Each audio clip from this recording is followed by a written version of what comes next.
Thank you and good morning, everyone. Thank you for dialing into Boss Energy's June 25 quarterly conference call.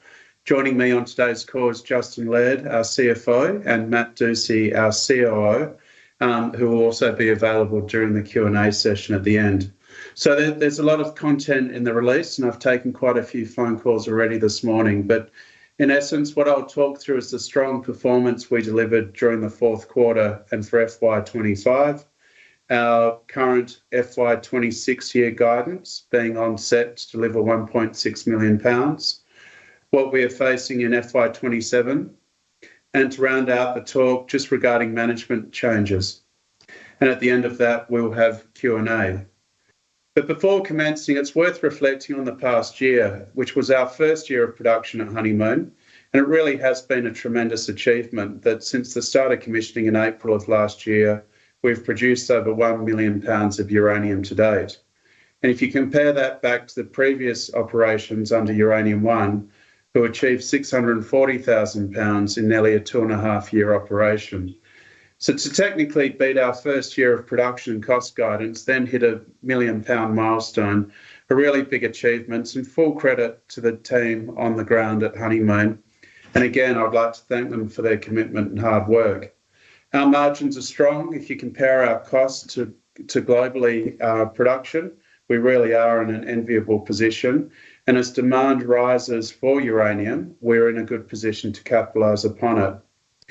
With production on track, we're still on target to ramp up significantly over FY26. We're seeing that in our results to date for July of over 130,000 pounds being produced, which annualised already, if we keep going as we are in July, we'll hit the 1.6 million pounds.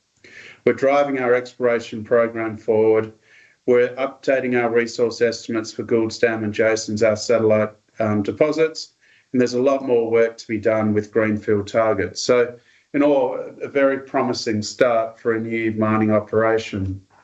Turning to slide 3 of the presentation, key ramp-up milestones. I'll start with our fourth quarter and FY25 result.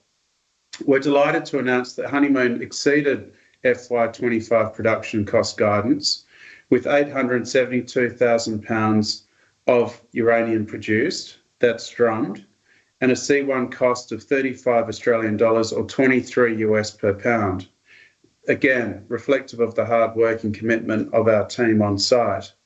From a processing plant perspective, we successfully dealt with the small challenges encountered with the drying and packing area during the quarter, and that has led to consistent performance since. The commissioning of NIM6 columns 1 to 3 are all operating in line with design and in terms of flow capacity and loading and unloading of resin beads. And we've also pleasingly seen positive progress for our 30% joint venture relationship in Alta Mesa, managed by Encore Energy, with over 200,000 pounds of uranium produced, an increase of 98,000 pounds in the prior quarter. So it's terrific to see Alta Mesa's turnaround.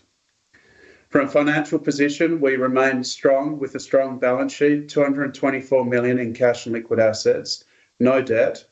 And during the quarter, we sold 100,000 pounds of inventory at a price of US $71.15. Boss was able to achieve a relatively high realised price during the quarter due to being strategically under-contracted, which really enables us to sort of step away from the market when we believe the market price isn't representing fundamental long-term value. And that is one of our core strategies going forward. As mentioned, we also exceeded our C1 cost guidance, recording 23 US dollars or 36 Australian dollars per pound, which is a terrific result. In addition, which I'll expand upon during the presentation, we're also going to provide 26 guidance, which will go for 1.6 million pounds uranium drum this financial year, with a C1 cost guidance of up to 27 to 29 US dollars or 41 to 45 Australian dollars, and an all-in sustaining cost of 64 to 70 Australian dollars or 41 to 45 US dollars. Looking at further ramp-up and growth initiatives that are underway, our ramp-up continues with the construction of future well fields and completion of NIM6 columns 4 to 6. All of those columns 4, 5 and 6 have been installed and currently undergoing commissioning, with column 4 also having completed its hydro testing.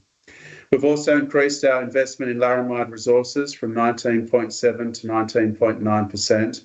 And after several years of submission and government application, it was terrific news received in the last week or two, with Laramide receiving a mineral development licence for their Westmoreland uranium project in Queensland, which is a hugely positive milestone for the company.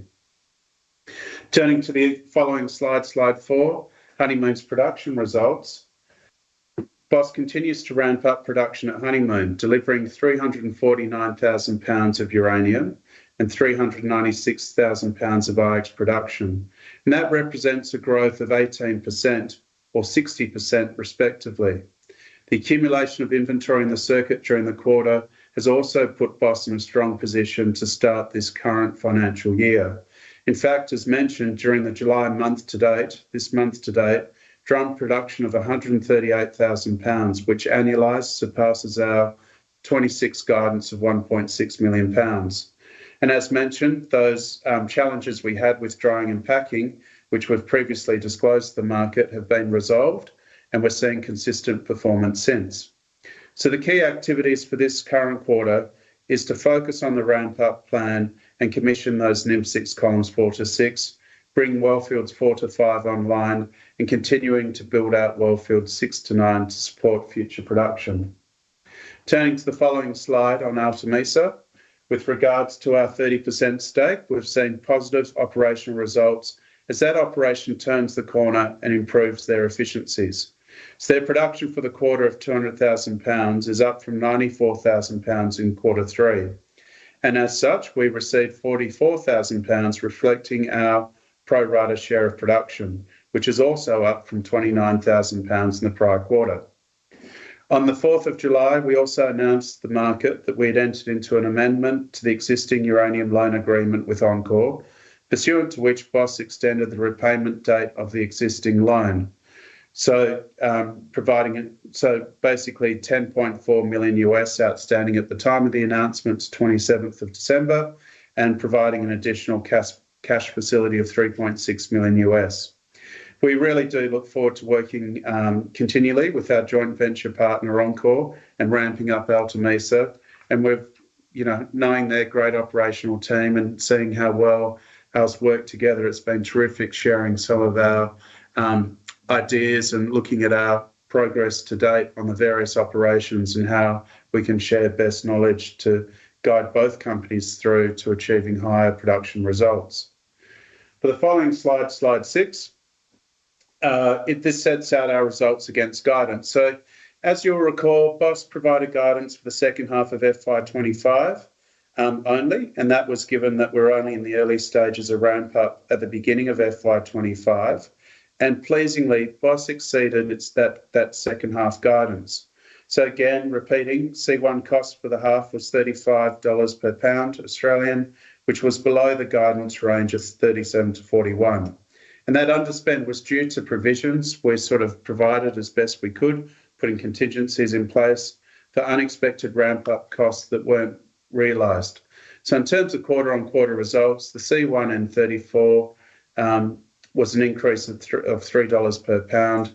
And that increase in C1 cost was flagged in our previous quarterly announcement, which was mainly a result of a decline in average PLS or pregnant leach solution tenor as forecasted previously in our feasibility study. CapEx for the year was $25 million, which was below the guidance range of $38 to $43 million. The underspend represents a deferral of around $15 million in CapEx rather than realised savings. That plan has underpinned the CapEx spend, which represented an internal accelerated plan and a shift to the right that is not expected to impact the FY26 guidance.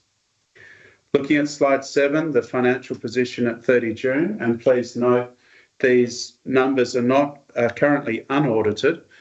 You'll see our annual report at the end of August, but we're pretty confident that they won't be changed. This slide really does provide additional detail on the key balance sheet movements during the quarter. And as mentioned, we've got a very, very strong financial position, 224 million in cash and liquid assets and no debt. We've got a Honeymoon project that's net positive cash flow producing, and we expect during the course of this year that the company itself will be in a net positive cash flow position. Cash did, however, decline during the quarter from $34 million to 37 million, and that was mainly due to Boss producing via Honeymoon and Alta Mesa 294,000 pounds more than it sold. So effectively, we increased our inventory levels up to around 1.4 million pounds. During the quarter, the market price for uranium, as we know, fell below a price, target price really, that we believe represents fundamental value. But by being strategically under-contracted and having that strong balance sheet, we're able to sort of step away from the market in times like this and achieve a stronger realised price for the pounds that we did sell. So please recall that our inventory is valued at the lower of cost and net realisable value. So when inventory is accumulated, the full market value of that inventory is not reflected in the inventory valuation. Following slide 9, we are continuing to pursue additional growth opportunities while remaining disciplined on capital.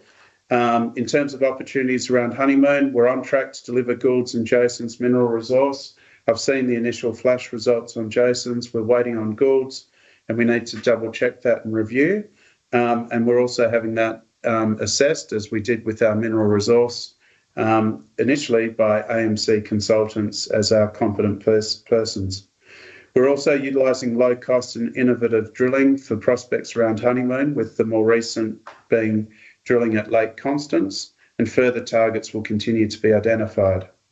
We also, as mentioned, increased our shareholding in Laramide Resources to 19.9%.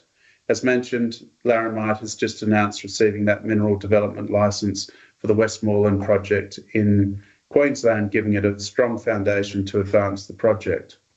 The following slide, market update. Well, there's so much commentary out there on the market, and everyone's quite well versed. So slide 10, please. Thank you. With the uranium market forecasted to continue towards a more structurally undersupplied position, Honeymoon remains in a very strong position to capitalise on an upswing.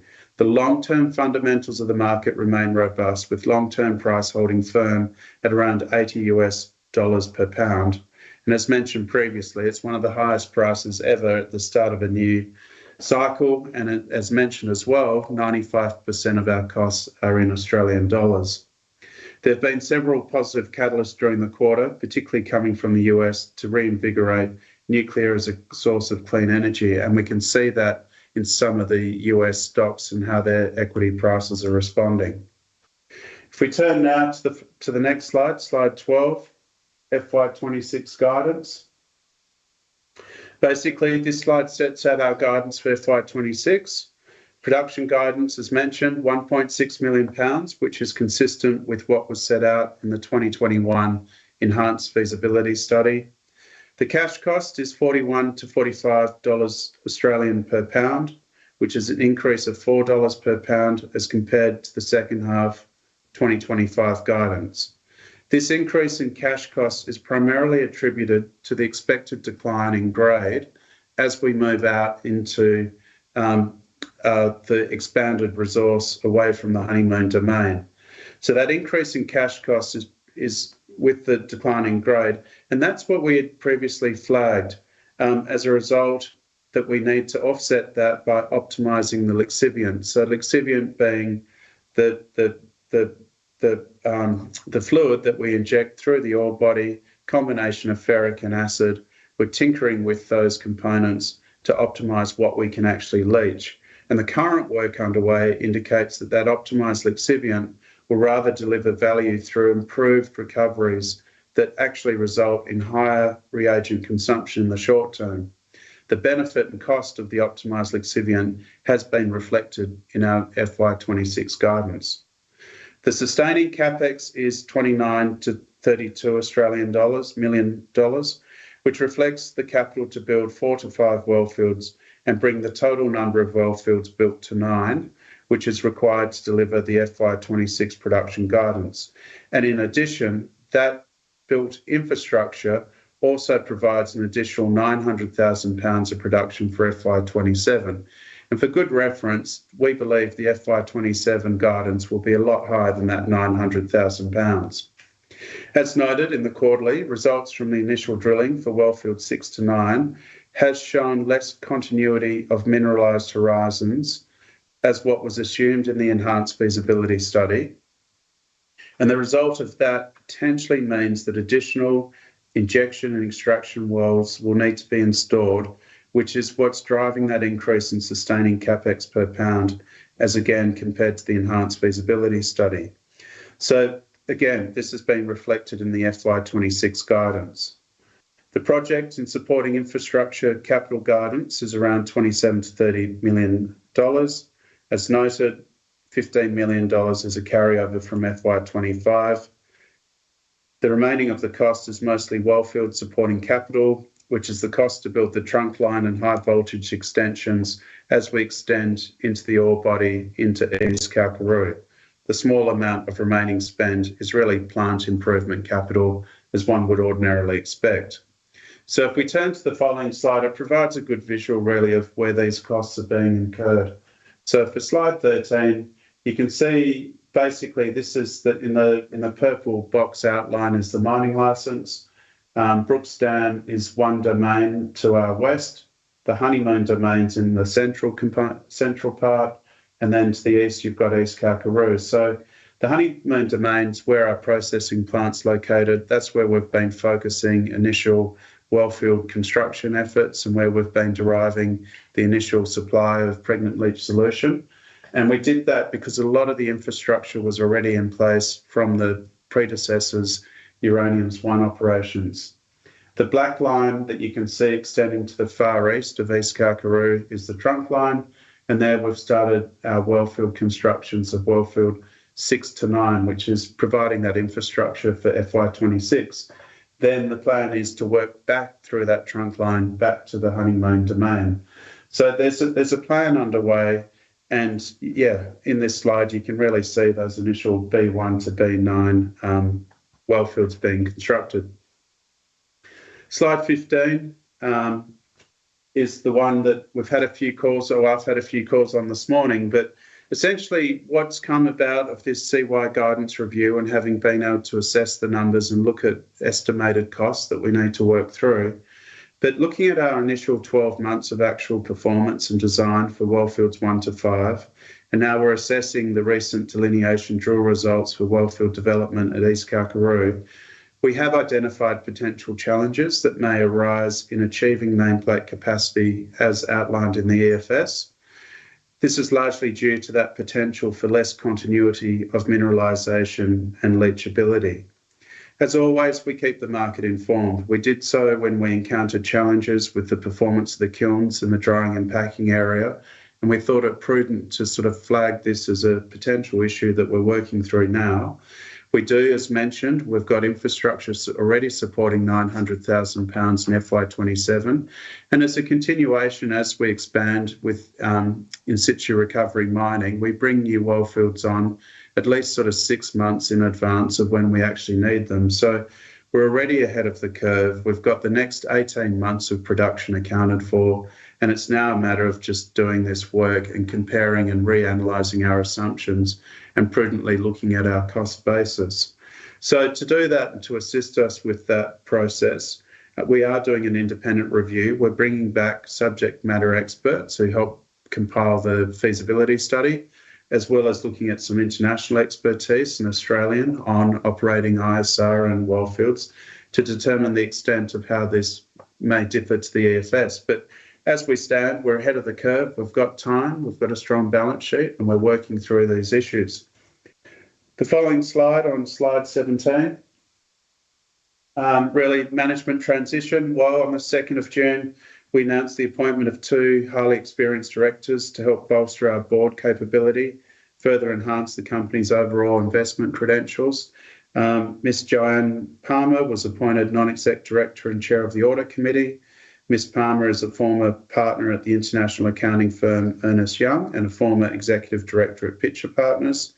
She led EY's financial accounting advisory services team in Perth with a very strong focus on the resources sector. Also, Ms. Carolyn Keats was appointed non-exec director. Ms. Keats has 20 years of strong corporate and commercial experience and has served in various executive roles. For nearly 15 years, she worked in the mining industry in Australia and foreign jurisdictions. The company has also announced the retirement of long-serving non-exec director Bryn Jones, who was previously a technical director of the company.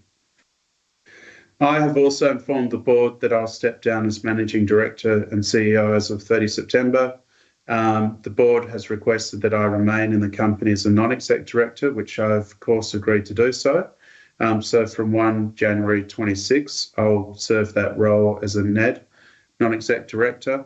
And, you know, I do want to take the opportunity to thank all our supporters, shareholders, stakeholders for their support to date. It's been a long and very challenging but fruitful journey over the last 8.5 years. And I've been discussing for a number of months now with the chairman as to an appropriate transition point.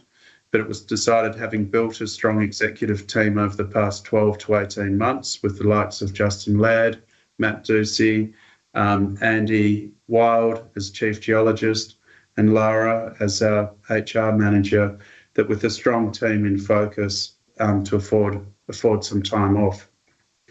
The COO, Matt Dusci, will be appointed Managing Director and CEO as of 1 October, subject to the company agreeing terms, which is well underway and benchmarked according to current data. And I'll continue closely working with Mr. Dusci and the whole team during the intervening period and going forward, as this company really means a great deal to me. So, Matt, any comments from you to round out the call? No, thanks, Duncan. And as an introduction, my name's Matt Dusci, if you don't know who I am. Been working closely with Duncan over the last 10 months since joining BOSS in the COO capacity. And during that time, I've got a good understanding of the operation and also the uranium market as I'm building that understanding. A little bit about my background: 25 years experience in the resource sector in a number of executive roles. Prior to joining BOSS, I was with IGO for the last 10 years in multiple roles, including the COO and acting CEO position. Hand back to Duncan. No, Matt, thanks very much. But with that, we're happy to go into Q&A. Thank you. Thank you. If you wish to ask a question, please press star 1 on your telephone and wait for your name to be announced. If you wish to cancel your request, please press star 2. If you're on a speakerphone, please pick up the handset to ask your question. Your first question comes from Alistair Rankin from RBC. Please go ahead. Oh, good morning, Duncan, Justin, and Matt. Thanks for taking my questions. Just firstly, on the independent review that you're conducting, what's the specific challenges that you've seen so far that's led you to start this process? Really, it's thanks, Alistair. It's going back to that continuity of resource. So a nice way to describe it is when we're developing the well fields in the East Kalkaroo, in the feasibility study, predominantly we'd assume that one well would intersect sort of 3 horizons, so the lower, the middle, and the upper. And that one well would start actually extracting resource from the lower horizon, and then you grout or concrete that up to the middle horizon. At the middle horizon, you then mine that area, grout it up to the upper horizon. So what we're seeing is that we actually in some areas need to put in, say, 2 wells, one to intersect the upper, one to intersect the lower horizon. So in essence, what that means is that we need to reassess some of that continuity. And I think really that comes from a lot of the feasibility studies. We went out into the inferred indicated area was sort of at a 60, 70 metre drill spacing. Now we're going into more delineated drilling, looking at sort of 15 to 20 metre spacing, and that's where we're seeing some of these challenges. So, yeah, it's really now going back to assess the deviation or a deviation from EFS and how widespread that is. But yeah, that's something that we'll keep the market informed with. Right. So it sounds like the additional wells that you mentioned actually during your comments, Duncan, that you needed some additional injection and extraction wells in the wellfield configurations. Is that mineralisation continuity issue? Is that driving those additional wells as well? Yes. Yeah. Okay. Cool. I'll leave it at that. Thank you. Thank you. Your next question comes from Daniel Roden from Jefferies. Please go ahead. Okay, thanks Duncan, Justin and Matt for taking my questions. Just following up on that, I assume the impacts of that continuity and leachability are non-linear with grade, and I guess the financial impacts of that. So I just wanted to, when are you starting to expect those impacts? Is that from 27? And I guess can you just elaborate on the life of mine impacts going forward? It sounds like you're potentially going to have a big hit to mine life and life of the asset, as well as sustaining capex over the profile. Is that the right way to think about it? Yeah, well, I mean, it really is too early to clearly understand and quantify those impacts, and that's why we've commissioned this review. So, if you look back at where we are as a operating asset, we're yet to deplete one wellfield. Wellfields 1 to 3 are working very well.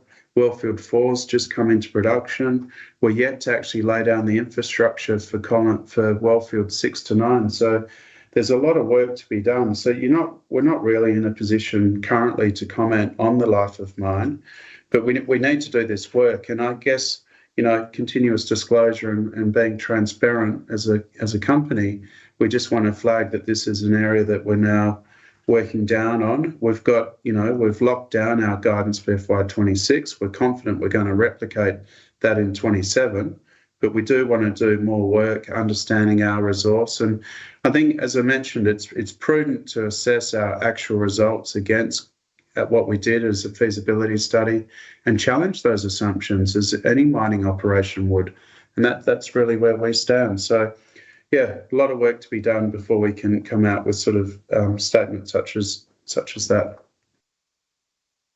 Okay, and I just wanted to touch on, you've undersold relative to production in the June quarter.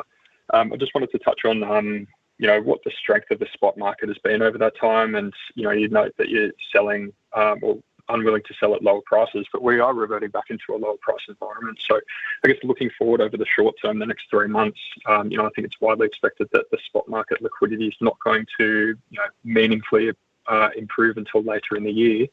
What liquidity do you see over the next 3 months, and is it going to be sufficient? And just as a follow-up to that as well, I note that you're marking to market your inventory at $85 a pound. If you were to mark that at spot, I'm calculating that at $100 million. Do you think that's a fair assessment of your near-term liquidity, given if you tried to liquidate the 1.4 million pounds over the next month or two? I assume that's transacting at a pretty hefty discount, even to the $72 a pound spot price now. I'll ask Justin to respond to this, but I mean, what I will, just before we start, when we say strategically how we manage our inventory and our sales, we really look at a combination of factors. So, at one element, you have the spot market. We're yet to trade in the spot market. What we do is really focus on carry trades, so selling strategically 3 to 6 months in advance, and also our contracted volume. So we do have, as what's publicly known, the 3 contracts that are in existence, and they do provide a floor and a ceiling, and provide us with understanding that we're a sustainable mining operation. But Justin, do you want to allude on or expand on some of those comments? Yeah. Hi, Daniel. So in terms of the liquidity of spot, we don't see any issues with liquidity in terms of spot market or the forward market, as Duncan described. During the quarter, particularly the first part of the quarter, the spot price drifted down to the low 60s. And if you kind of calculate what the forward price would be, factoring in cost of capital and holding costs, that's kind of substantially below where the term price is. So we didn't believe that price represented fundamental long-term value. So we do believe that there is a lot of liquidity in the market at the moment, and more than enough liquidity for us to achieve our sales objectives. And in terms of your point around, liquidation or discount to market price, we don't see any of that. We believe that our value, our inventory can be sold at a market price when we choose to. Okay, thanks, guys. I'll hand it over. Thank you. Thank you. Your next question comes from Regan Burrows from Bell Potter. Please go ahead. Hi, Duncan and team. Thanks for taking my questions. Just back on that independent review, is that going to focus on all deposits, I guess, between East Kalkaroo back to Honeymoon? Is it going to sort of expand from there out to those satellite deposits? Like, where do we sort of draw this line of sort of question marks around the resource continuity? And also, do you have sort of a rough timeline as to when that independent review will be finalised? Yeah, thanks, Regan. No, it will. It'll be all-encompassing. I think we need to look at the resource and satellite deposits as a whole. So, yeah, it's really testing our assumptions and what we're made really in wellfield design. We do have a mineral resource that was independently assessed by a competent person at, say, 36 million pounds on the mining licence, in addition 36 million pounds at Goulds and Jason. So the mineral resource is there. It's just looking at the continuity and wellfield placement over it. So yes, it will be all encompassing. In terms of when that study will get underway, shortly, we're sort of, there's a couple more members of the team to pull in. But yeah, in terms of the timing, we'll give updates during the course of the year as we progress it, really. I mean, the good thing is we've got line of sight for our production this year and going into really until Christmas next year, which is already under infrastructure. The resource is there for remaining. We just need to prove it up. But it's been quite hard to give guidance FY27 beyond, other than what we can point to in the feasibility study. Thanks. And I guess sort of going on from that, I mean, even if you take that £1.6 million guidance for FY26, I guess you're assuming rough capacity across all NIM 6 columns of 57% at a 50 milligram per litre leach tenor. So I guess you're basically assuming that the leach tenor is going to come down quite drastically from that 88 that you experienced in 4Q. Is that how we interpret that? The leach tenor, like we've given, I've forgotten what the average grade of leach tenor is of the life of mine, but the leach tenor hasn't changed. Sorry, Jess. Yeah, so I'll just quickly jump in there. So in terms of FY26, we expect leach tenor to be around 55 to 60 milligrams per litre as an average across the year. Okay, so that assumes that you're running, I guess, the additional columns at a lower capacity initially or a slower ramp up then? Yeah, so column 4 will come in sometime over the next 3 months, and then column 5 will come in back end of December, and then we may not need to bring column 6 into that production profile in FY26. Okay, so that's the big change there. All right, thanks guys. I'll rejoin the queue. Thank you. Your next question comes from Rahul Anand from Morgan Stanley. Please go ahead. Yeah, hi, Duncan, Matt and team. Thanks for the opportunity. Look, I've got 2 questions. I'll start with the first. The continuity issue, what in your opinion, in hindsight, has led to this? I mean, is it lack of drilling and testing? Is it a lack of drilling at depth? Is it drill spacing? Like, what in your opinion is the driver for this? And when is the independent report due by? Thanks, Rahul. So that's where, so we haven't actually set time frame. It's really one that we'll work through to the best of our abilities as quickly as we can during this year.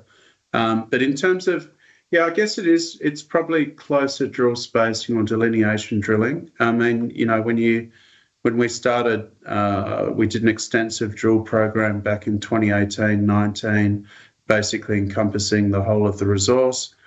We had that independently reviewed, as mentioned. We had block modelling done. We did we looked at our lith model, strat model.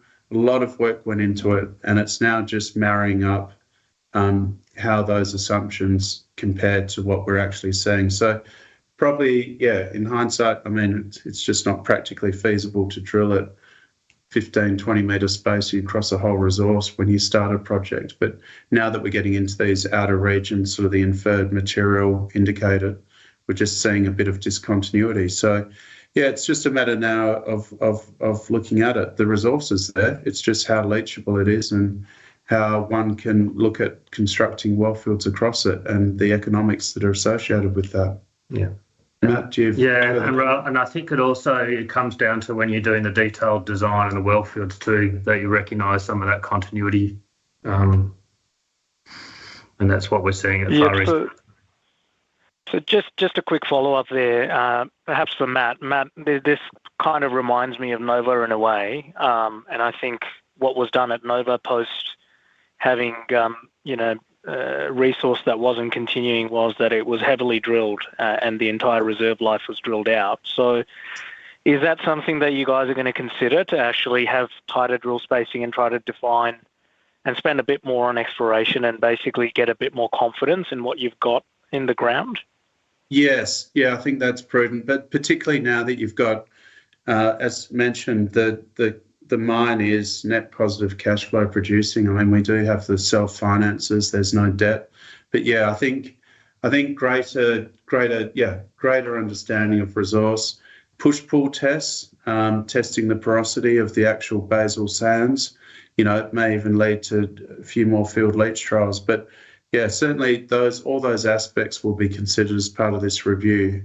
And it's what we're really seeing, and please don't lose sight of this, is the actual excipient that we're using now and what the technical success of that's proven to show great results as to introduction of ion exchange in our resin loading and capability. So, the mine itself is off to a flying start.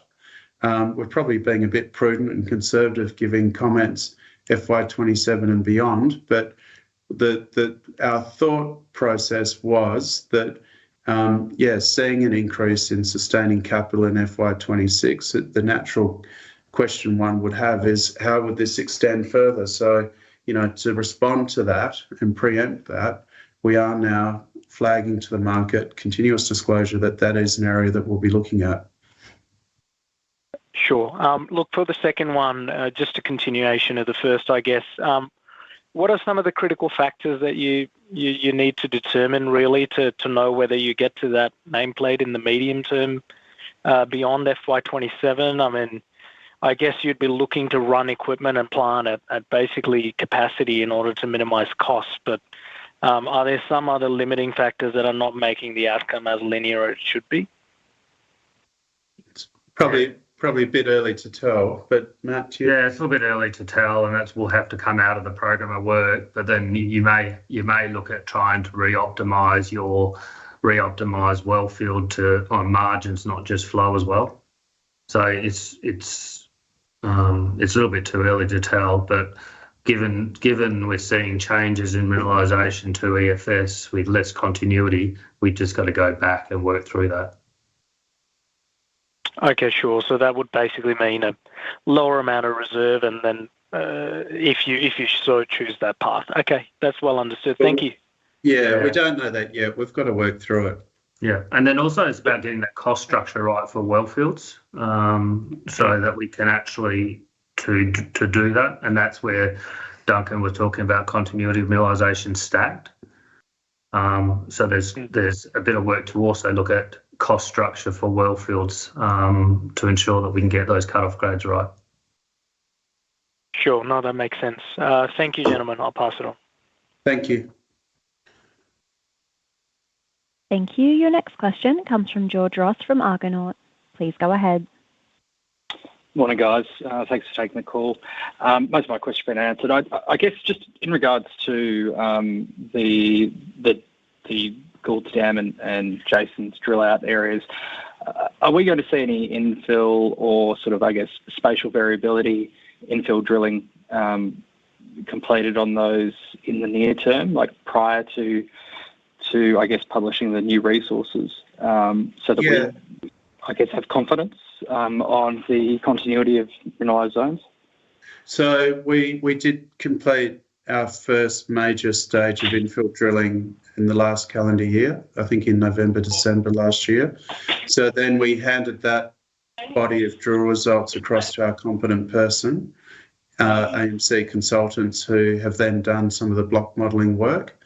And then we've handed that across to hydrogeologists with wellfield design to see what the mineable resource could be.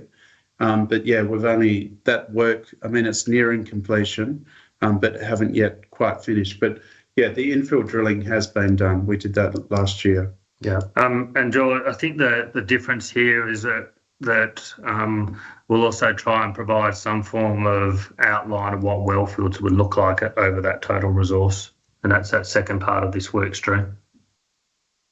Okay, cheers.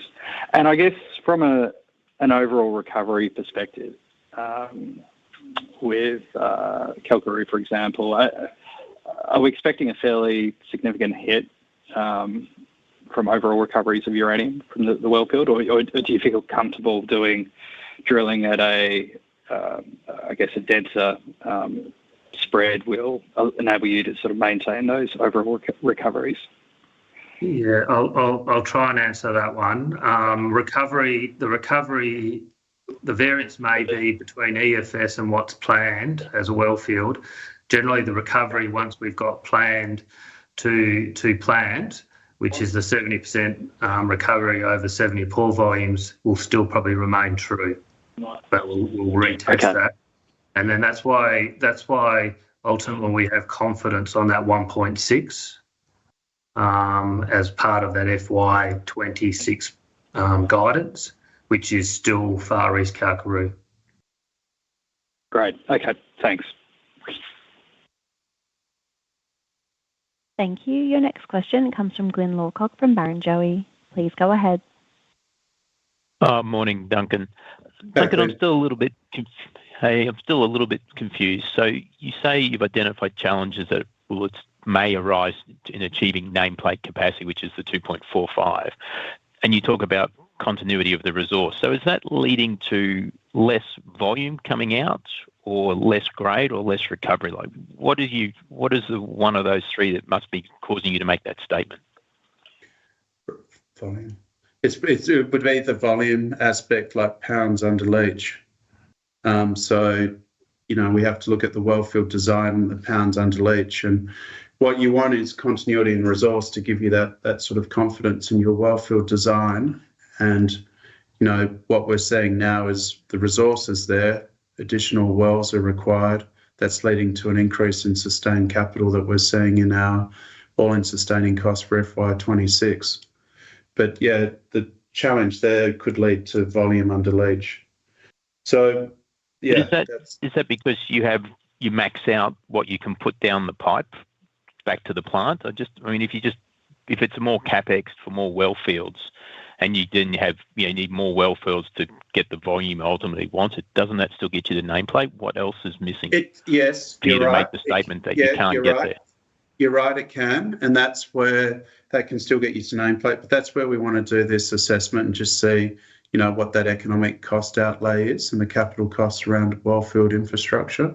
So the resource is there. It's just a question of, as you say, the cost to do so. At the moment, the margins are still healthy for 1.6. Going into FY27, we're confident that we'll get at least £1.6 million. It's just a question now of how we go about that. So, yeah, it's just, I guess, we just wanted to flag that we need to do a review and assess against our enhanced feasibility study assumptions. So this is an assessment of the economics then, more or less, like more well fields, more capex, more opex. Can you still then make an economic model? But I would have thought with an $80 a pound uranium price, and even with the costs and capex you're now incurring for 1.6 million pounds, surely it would be economic, or do you think there's going to be even more costs to come? No, Glenn, certainly that can be the case.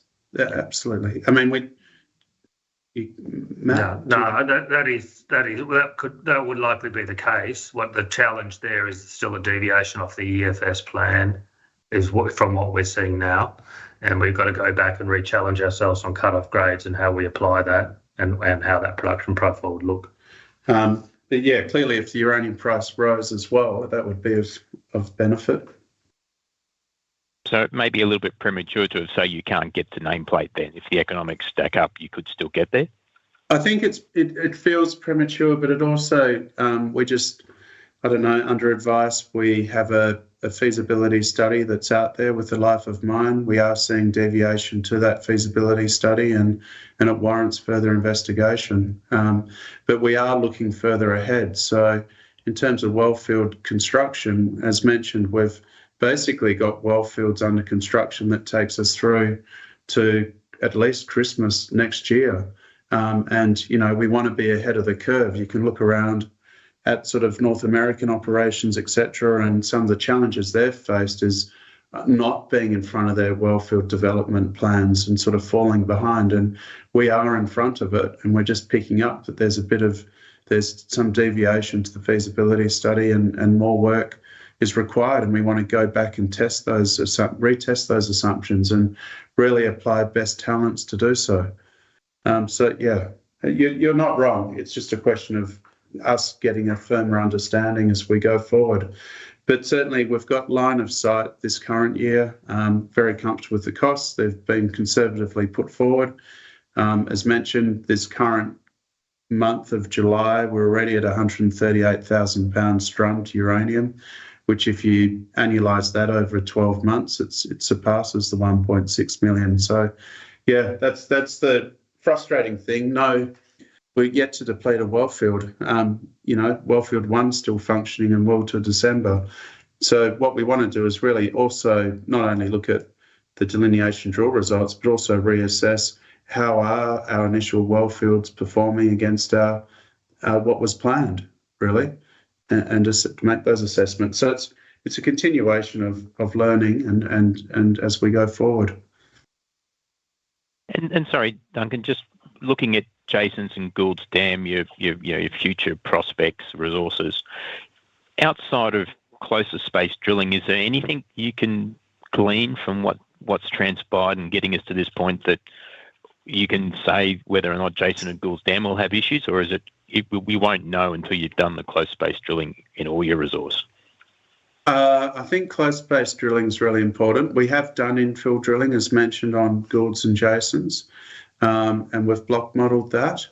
And now it's a question of putting wellfield designs over that block model, taking into account, of course, lithology and stratigraphy. So we're doing all the steps we can. It's just one of proving it up, really. And sorry, just last one then. Any early signs of issues at Jason's or Gould's Dam? No, we've only just got the first report through on Jason's, but no issues as such. We're just yet to properly assess it. It came in a week ago. We're yet to get Gould's Dam, but again, we want to apply our learnings from what we're currently encountering and just really test those assumptions. But there is economic resource there. All right. Thanks very much. Thank you. Thank you. Your next question comes from Alistair Rankin from RBC. Please go ahead. Thanks, guys, for the follow-up question. Just further on that satellite deposit, so assuming the mineral resource update is favourable enough to pursue development, what are the next steps there for taking it through development? I guess what are your ambitions around timeline on getting a mining licence? With regard to mining licence, I flagged before, you're really looking at a sort of a 3-year period, which is largely predicated on environmental approvals with your flora and fauna and groundwater study, and that's no dissimilar to any other mining operation in Australia. We're already at least 1 year into assessing the groundwater component, which is the large, sort of time delay, really. We're involving government, both state and federal government. We've had visitations to the Honeymoon site, so they're ahead of the curve. In terms of the other work, well, the infill drilling's been completed. We're now looking at wellfield design. The next component is then just looking at the feasibility study around that in terms of trucking or trunking that resource back to the Honeymoon site. So, yeah, the steps are in place. The study teams do that, work's in place, and we're just walking through it. So, yeah, we're confident that those resources can be brought to line, in the near term once we go through this work. Yep. Okay. In fact, I think it won't, whether it be August or September, we'll be coming out with results on Goulds and Jason, so it's not far off. We just need to do a proper internal review of what we've seen. Sure. Okay. And then just one more, just on the wellfield development costs. I mean, you got the sustaining costs of 29 to 32 mil for FY26, so let's call it anywhere from 6 to 8 mil per wellfield. Does that 6 to 8 mil assume you're trying to keep recoveries in line with your EFS targets? So that includes the additional injection and extraction wells? Yeah, Alice, so it's a little bit tricky to just perfectly marry up the sustaining capital per well field, but we're currently seeing a little bit lower than the numbers. We're probably closer to around 4.5 to 6 million per well field. And the cost per well field is a little bit higher than what was in the EFS, given inflation and then a small amount of scope changes. But really the cost per well field isn't really a driving factor for that comparison to the EFS. It's more the pounds under leach per well field and the ability to rescreen those wells to access the kind of stacked horizons. Right. Okay. Thank you. Thank you. Your next question comes from Regan Burrows from Bell Potter. Please go ahead. Hi, Duncan, guys. Just following up, just on that inventory on hand question that was asked earlier. So how do we read into that £100,000 sale? I mean, is that a working capital timing issue? Are we going to see additional sales come through this quarter? How do we sort of marry up, I guess, that production level versus the actual sales? Sure. Over to Justin. Hey, Regan. So I think we'll probably end up, while the market is, assuming it's supportive in FY26, I assume that we'll probably sell more than we produce in FY26 as a bit of a catch up on that working capital drawdown in FY25. Okay. And then just looking at Alta Mesa as well, I mean, it looks like you received less than the pro rata share there, £43,000 on 203. Just curious, is that a timing issue as well? It's just, Regan, it's just a timing issue. We do true ups regularly. It's just a timing issue. Okay, great. I'll leave it there. Thank you very much. Thanks. Thank you. Your next question comes from Daniel Roden from Jefferies. Please go ahead. Hey guys, just a quick follow-up on the Alta Mesa. Are you providing guidance for FY26 for Alta Mesa as well as part of the JV? And Daniel, that's really their prerogative. Alta Mesa are the managers of the project, and it's up to them to provide guidance, and then we'll incorporate that. But it's not something we can engineer or drive from our side, unfortunately. Okay. And probably just a follow-up on that then, noting that the asset, I guess if you take the June quarter, production and actuals out of that, it's, loss-making at current production rates and pricing. If you fast forward into December, you're potentially in a position to become, I guess, the JV managers of the asset. I guess, how do you think about that? Like, if you do see that scenario eventuate, clearly something's gone wrong at the asset, and you're, effectively inheriting a liability at that point in time. I guess how do you kind of balance that, and would you not prefer to take, the loan repayable at $100 a pound? Yeah, I think jumping to conclusions a bit there. Really, what we're seeing is a real uptick in actual production with Alta Mesa. So the guys are performing. They did have a hiccup in the start. In essence, they ran into a difficulty that they weren't getting well fields online quick enough due to lack of drill rig availability.